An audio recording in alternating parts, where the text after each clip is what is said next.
네, 안녕하세요. 이베스트 투자증권 염승환 차장입니다. 자, 이제 오늘 관리 종목 그 상장 폐지 사유에 대해서 제가 오늘 설명드리고 있는데 2부 시간인데 오늘은 실전 사례 어떤 기업들이 실제로 이제 이런 것들이 걸려서 좀 리스크가 커졌는지 그걸 한번 보여드리겠습니다. 자, 먼저 보실 게 이제 이 기업 보시면 국순당이에요. 지금 상패는 안 당했는데 이 기업 한번 봐보겠습니다. 이게 아까 그 일부 시간에 설명드렸죠. 제가 코스닥 같은 기업 같은 경우 4년 연속 적자이면 관리 종목 된다 그랬죠. 근데 연결이 아니라 별도입니다. 여기 보이시죠? 저희 이제 3301 화면인데 연결이 아니라 이제 별도 재무제표 보시면 되겠고, 네이버에도 있어요. 네이버나 이런 데서 그 국순당 검색하시면 재무제표 뜨잖아요. 거기서 별도 재무제표를 이렇게 클릭하시면 돼요. 이건 뭐 어디나 비슷하니까. 연간 보시면 2015년도 연간 영업 적자가 83억 적자죠. 16년, 17년, 18년, 네, 4년 연속 적자입니다. 그래서 당연히 관리 종목이에요. 근데 올해 보시면 예, 지금 현재 기준으로는 사실 4년 연속 적자가 확정이 됐습니다. 상패 위기라고 제가 써드리긴 여기 그 적어놓긴 했는데 실제 지금 시점에서는 상장 폐지가 확정은 아닌데 거래가 정지돼 버렸어요. 거의 확정이 지금 되려고 하는데, 자 보시면 2019년도 1분기, 2분기, 3분기인데 보세요. 3분기 연속 적자죠. 예, 보시면 적자입니다. 그래서 이걸 더하면은 23억, 한 41억 정도 되죠. 그러니까 갑자기 4분기에 국순당이 42억 흑자를 내지 않는 이상 2019년도에도 적자예요. 거의 기정사실이죠. 근데 실제로 적자가 났습니다. 예, 그래서 거래가 정지됐는데, 그러니까 5년 연속 적자가 나버린 거죠. 예. 그러니까 이런 식으로 내가 재무제표를 보셔가지고 여러분들이 갖고 있는 기업 별도 재무제표상 4년인지 5년인지 한번 확인을 해보세요. 단 아까 일부 시간에 말씀드린 대로 기술 성장 기업은 예외입니다. 예, 기술 성장 기업 여기 보시면은 별도 재무 4년 연속 영업 적자면 관리 종목인데, 여기 보시면 그 현재가, 저희 현재가 창 보시면요, 여기 돋보기 표시 있죠. 이걸 누르면 이렇게 검색을 할 수 있어요. 근데 그 중에서 코스닥 종목을 클릭하시면 이 위쪽에 여기서 코스닥 업종을 볼 수 있거든요. 그럼 업종에서 345번 요거 클릭하시면 기술 성장 기업이라고 뜹니다. 여기 있는 기업들은 해당 사항 없어요. 그러니까 기술 성장 기업이라고 여기 표현되어 있는 기업들 있죠. 카페24, 뭐 인트론 바이오, 뭐 에코마이스터 이런 기업들은요, 뭐 4년 적자가 나든 5년 적자가 나든 상관없습니다. 그냥 관리 종목도 안 되고 상패도 안 당해요. 그러니까 이런 기업들은 예외입니다. 근데 여기에 속하지 않은 기업 중에서 4년 연속 적자면 관리 종목 되니까 그것만 좀 여러분들이 유의해 주시면 좀 좋을 것 같습니다. 자, 그리고 다음은 감사 의견인데, 감사 의견은 제가 일부 시간에 4개라 그랬죠. 적정, 한정, 부적정, 의견 거절. 예. 그래서 적정은 뭐냐면 그냥 적정한 거예요. 간단히 설명드리면 신뢰할 수 있습니다.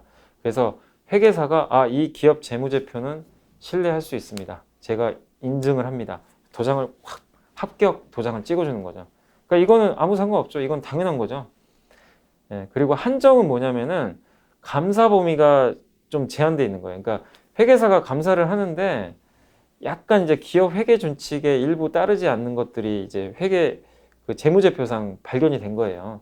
근데 그런 것들이 일부 있지만 그 재무제표에 그렇다고 막대한 영향을 준다거나 회사에 큰 문제를 발생시키지는 않는다.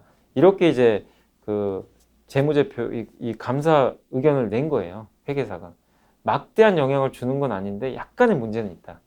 이렇게 생각하시면 돼요. 그래서 그걸 한정 의견이라고 합니다. 그러니까 좀 부적정하긴 한데 그 강도는 좀 낮은 거죠. 예. 그래서 한정 의견이라고 하고, 어쨌든 이것도 문제는 있는 겁니다. 이게 뜨면 관리 종목이 되니까. 세 번째는 부적정. 기업 회계 기준에 위배된 상황이 아까랑 비슷해요. 한정하고. 여기까지는 비슷한데 이거는 무슨 차이가 있느냐? 중대한 영향을 미치는 거예요. 기업 경영 상태가 전체적으로 왜곡이 될 정도로 정말 중대한 뭐 분식 회계일 수도 있는 거죠. 그런 사유가 발생했을 때 부적정 도장을 찍습니다. 이건 바로 상장 폐지입니다. 마지막으로 의견 거절. 감사인이 감사 보고서를 만드는데 그 적절한 뭐 어떤 증거를 얻어서 그걸 보고 판단을 해야 되는데 그걸 얻지도 못했고, 이 회사의 재무제표를 딱 봤는데 감사인이 의견을 낼 수가 없는 거예요. 도무지. 믿을 수 없는 재무제표라는 거죠. 그래서 나는 의견을 낼 수 없습니다. 이 기업에 대해서.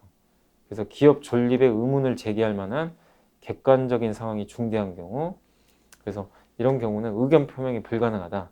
의견 거절을 씁니다. 이 역시도 상장 폐지 사유라는 거 염두에 두시면 되겠습니다. 이 네 가지고요. 당연히 적정 의견이 나와야 되겠죠. 근데 마지막으로 염두에 두실 건 뭐냐면 적정 의견이 떴다고 해서 이 회사가 우량한 회사는 아닙니다.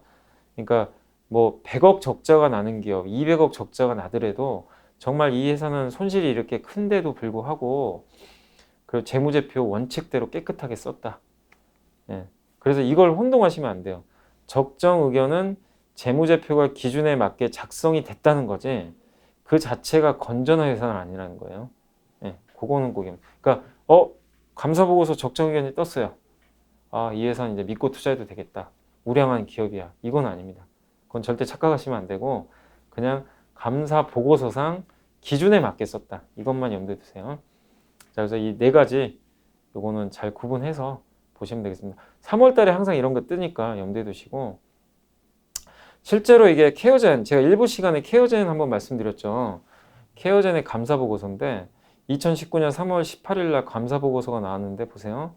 그 전에 사업연도는 적정하게 썼는데 의견 거절이라고 떴습니다. 그러니까 이 회계 감사인이 이 회사 재무제표를 내가 의견 낼 수 없다고 쓴 거예요. 그래서 거래 정지된 상태로 지금까지 있는 겁니다. 보시면 돈도 잘 벌었거든요. 보세요. 여기 한 360억 정도 되죠. 1년 영업이익이 360억이나 될 정도로 되게 돈도 잘 벌어요. 매출도 증가하고. 근데 이런 기업이 갑자기 의견 거절됐어요. 무슨 얘기냐? 분식회계 했다는 얘기예요. 한마디로. 그럴 가능성이 높다는 거죠. 그 정도로 재무제표 이거 못 믿습니다. 그래서 감사보고서를 이렇게 회계감사인이 의견 거절로 썼다는 거 참고하시면 되겠습니다. 자, 그리고 사업 감사보고서 제출 기한이 이제 3월 달인데 요거 좀 헷갈리시는 분들이 있어서 제가 마지막으로 정리 한번 해드릴게요. 연간 재무제표를 제출을 해야 되거든요. 항상. 그러니까 연간 재무제표를 확정을 해야 되는데 정기주주총회 6주 전까지는 제출을 해야 됩니다. 주주총회가 보통 3월 20일경에 많이 해요. 3월 거의 마지막 주 전주인가? 그때 보통 많이들 하거든요.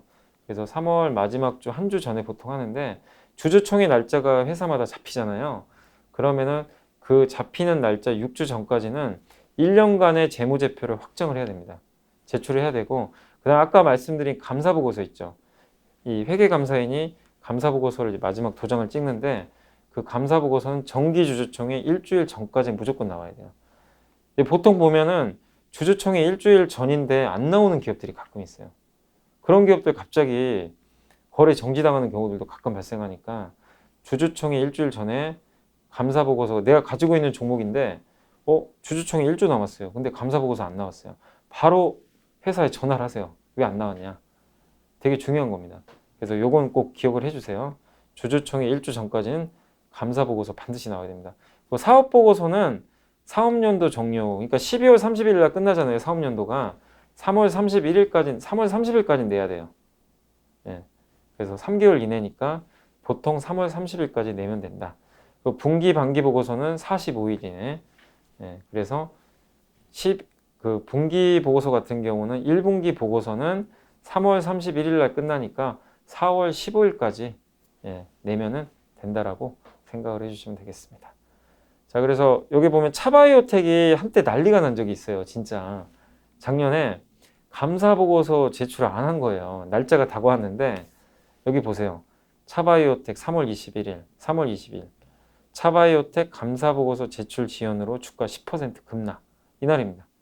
이날까지 내야 되는데 안 낸 거예요. 그러니까 이제 투자자들이 불안한 거죠.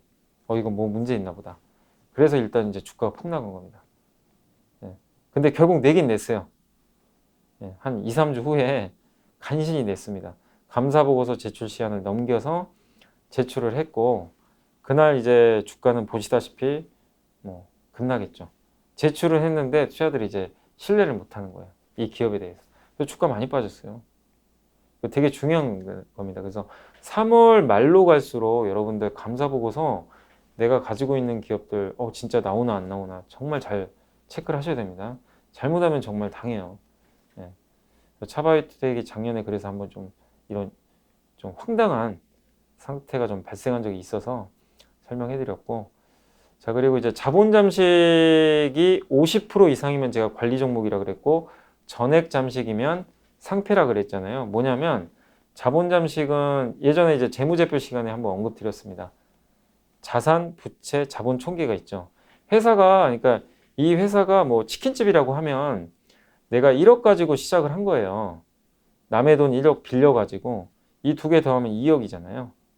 2억 가지고 시작을 했는데, 그러면 그러니까 내가 처음에 1억 가지고 시작하고 남의 돈 1억 가지고 시작해서 2억이 돼야죠. 자산이 2억이 돼야 되는데 3천만 원이 어떻게 보면 빵꾸 난 거죠. 없어진 거예요.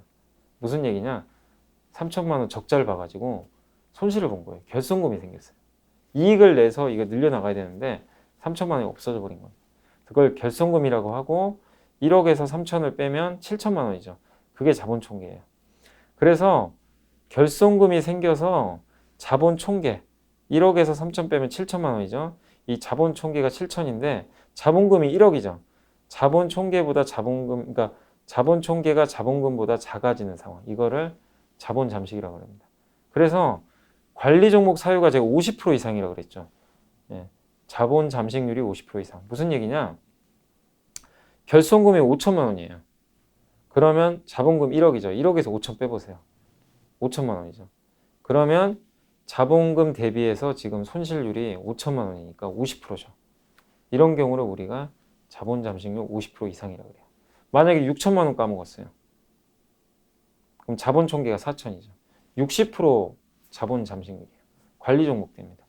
근데 1억 다 까먹었어요. 결손금이 1억이 생겨가지고 더했더니 0이 되죠. 이러면 자본 총계가 0이 돼요. 뭐 심지어 마이너스 되는 경우도 있어요. 이러면 완전 자본 잠식으로 바로 상장 폐지 사유가 떠서 거래가 정지당합니다. 요건 유의하시면 돼요. 그래서 항상 기억하실 건 자본금보다 이 자본금 있죠. 자본금보다 자본 총계가 반드시 커야 됩니다. 요것만 기억해 두세요. 총계, 자본금보다 자본을 다 더한 총계가 반드시 커야 된다. 안 그러면 자본 잠식이다. 마지막으로 이제 실제 사례 말씀드릴게요. 한진중공업인데 보세요. 한진중공업이 여기가 지배주주 순이익, 당기 순이익인데 1조 2천억을 까먹습니다. 2018년도에. 어마어마한 손실을 보죠. 자, 밑에 보세요. 2018년도 3분기인데 3분기에 자본 총계가 5천억이고요. 자본금이 5,300억이죠. 비슷비슷하죠. 약간 작죠. 그러니까 자본 총계가 자본금보다 약간 작아요. 자본 잠식 맞아요. 근데 얼마 차이가 안 나죠. 자본 잠식률이 그렇게 크진 않아요. 그래서 이런 경우는 관리 종목까지는 안 돼요. 자, 다음 4분기 넘어가겠습니다. 자본금은 그대로. 자본금은 거의 안 바뀌어요. 왜냐면은 회사가 처음 창립할 때, 그러니까 설립할 때 있었던 돈이거든요. 그래서 자본금은 보시면 거의 안 바뀝니다. 자본 총계는 바뀌어요. 여기에 이익이 붙거든요. 이익이 붙으면 자본 총계 늘어나고 회사가 적자를 보면 자본 총계 감소하겠죠. 보시면 1조 2천억을 까먹으니까 어떻게 돼요? 마이너스 7천이 지킵니다. 자본 총계가 마이너스 7천이에요. 자본금 5천억, 300억은 그대로인데 지금 회사가 자본 총계가 다 빵꾸 난 거죠. 네, 아까 말씀드렸죠? 완전 자본 잠식. 마이너스가 되는 상황이 됐어요. 완전 잠식 밑에 써 있죠. 네. 사실은 상패입니다. 근데 이 회사는 어쨌든 살아나긴 했어요. 상패는 안 당했어요. 그 후로 뭐 이렇게 자본 확충을 해가지고 자본 총계 7천인데 그 다음 분기에 보세요. 다시 플러스로 바꿔놨죠. 돈을 태운 거죠. 예. 살아났는데 어쨌든 한진중공업은 이제 그런 쇼크가 나오면서 주가가 말도 못하게 빠집니다. 자, 그래서 보세요. 그게 발생한 다음에 여기 투자 유의 안내라 그래서 공시가 뜹니다. 한진중공업 주권 상장 폐지 우려 안내. 2019년 2월 13일. 한진중공업은 자본 잠식 50% 이상이 발생했고 현재 자본금 전액 잠식 사실을 공시하였습니다. 예. 그래서 상장 폐지 기준에 해당될 수 있음을 알려드립니다. 그래서 거래가 정지됩니다. 뜬 거예요. 그러니까 아까 완전 자본 잠식이면 제가 상패라 그랬잖아요. 한진중공업이 이제 그게 뜬 거예요, 공시로. 실제로 거래 정지당하고 예, 사유가 발생해서 주가 한번 보시면 보이시죠? 2달간 거래가 정지돼. 그거 뜨면서. 그 전에도 많이 4만 원 하던 기업이었어요. 보이죠? 이 상상이 가세요? 지금 주가가 4,000원, 10분의 1 통 났습니다. 뭐 안타까운 일이지만 회사가 정말 어떻게 보면 쓰러져 버린 거죠. 자본 잠식에 빠지면서. 근데 이제 요게 마지막인데 여러분들이 마지막으로 한 번 더 말씀드리고 싶은 건 뭐냐면 내가 가지고 있는 종목이 여기 2018년 9월 요걸 보세요. 3분기. 요거는 이제 그 나중 문제니까 여기를 한번 봐보세요. 자본금이 5,300억인데 5,090억이에요. 자본 총기가 더 적잖아요. 이게. 이때부터 이미 자본 잠식 상태에 진입을 한 거예요. 위험한 겁니다. 신호가 나온 거예요. 그 다음 분기에 1조 2천억 나오기 전에도 이미 뭔가 안 좋은 조짐이 보인 거죠. 그러니까 이런 기업들은 조금이라도 저렇게 자본 잠식에 조금이라도 걸리게 되면은 절대 투자하시면 안 돼요. 운 나쁘면 이렇게 당하시거든요. 미리 3분기에 보여주잖아요. 그죠? 3분기에. 3분기 실적 발표를 언제 하냐면 보통 그 7, 8, 9니까 10월 말이나 11월 달에 하거든요. 그때가 여기에요. 이때 이제 재무제표 공시되거든요. 네. 이때부터 뭔가 저걸 보셨다면 눈치를 채셨어야 돼요. 아, 안 좋구나. 네.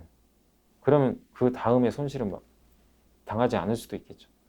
그래서 특히 3월달, 뭐 매 분기마다 그럴 수도 있는데 특히 3월달 뭐 이렇게 2월달이나 3월달에 이런 것들이 워낙 많이 나오니까 이런 불미스러운 이벤트들이 발생하니까 여러분들 꼭 2월, 3월에 매매하실 때 되도록이면 깨끗한 기업, 재무제표 좋고 돈도 잘 벌고 그동안 문제 없었던 기업 위주로만 좀 압축을 하셔서 매매를 좀 클린하게 하셨으면 하는 바람에서 오늘 강의를 해봤습니다. 자, 상장 폐지 관리 종목 이슈에 대해서 한번 살펴봤고 더욱이 좀 매매하실 때 조심하셔서 매매하시면 좋겠습니다. 자, 저는 다음 시간에 또 다른 주제로 찾아뵙겠습니다. 구독, 좋아요 꼭 부탁드립니다. 감사합니다.